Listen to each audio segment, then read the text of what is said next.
Bonjour, ben aujourd'hui, il y a 15 jours, sans internet ni téléphone. Bon, apparemment, ils m'ont dit qu'ils intervenaient aujourd'hui, verront bien.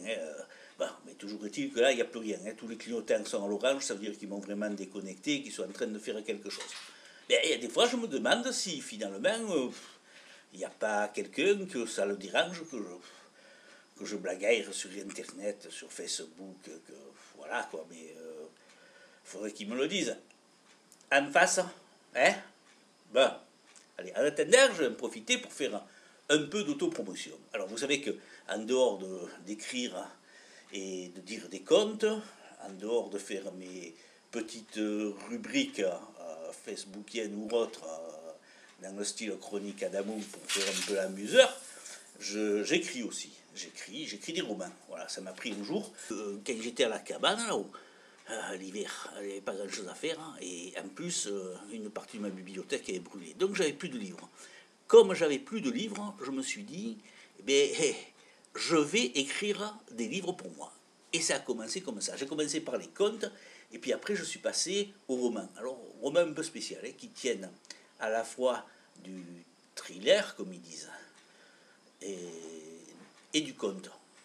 Et puis évidemment, mon exemple à moi, c'est mon pays. Hein, je parle de mon pays, je parle pour les gens de mon pays, je parle avec la langue des gens de mon pays. C'est comme ça.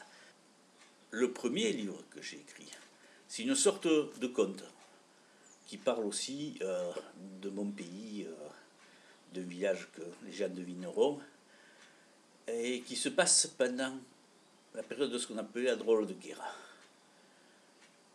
Ben, c'est pas définissable. Voilà, c'est à la fois un conte de l'histoire, des services de renseignement, tout ce qui s'est passé pendant cette période un peu bizarre. Le deuxième que j'ai écrit, il tient à la fois du conte, du polar, du roman d'espionnage.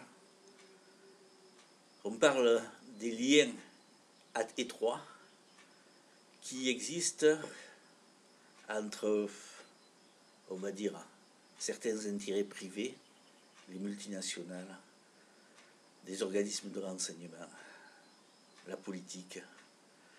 D'ailleurs, on verra que parfois en politique, certains intérêts opposés finissent par collaborer pour avoir la paix.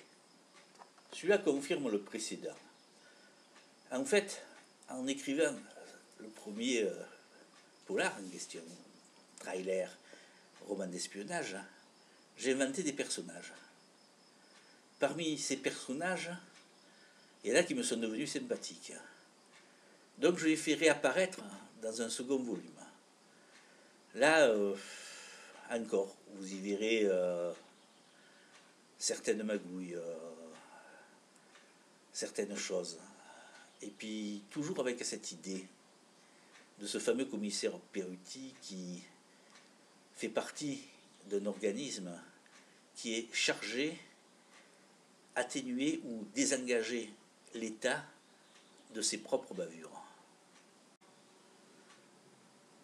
Le dernier, en fait, c'était le premier. En fait, c'est le premier que j'ai écrit, que j'ai retravaillé et que j'ai ressorti dernièrement. Alors celui-là, c'est toute l'ambiance un peu des villages de chez nous, avec des recoins sombres, des aigreurs d'estomac, comme on dit, des remords, mais aussi de la joie.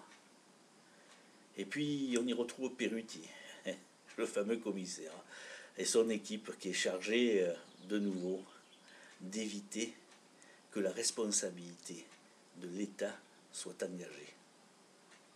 Allez, bonne lecture, et puis surtout n'hésitez pas à me dire ce que vous en pensez. Allez, viva, à la prochaine!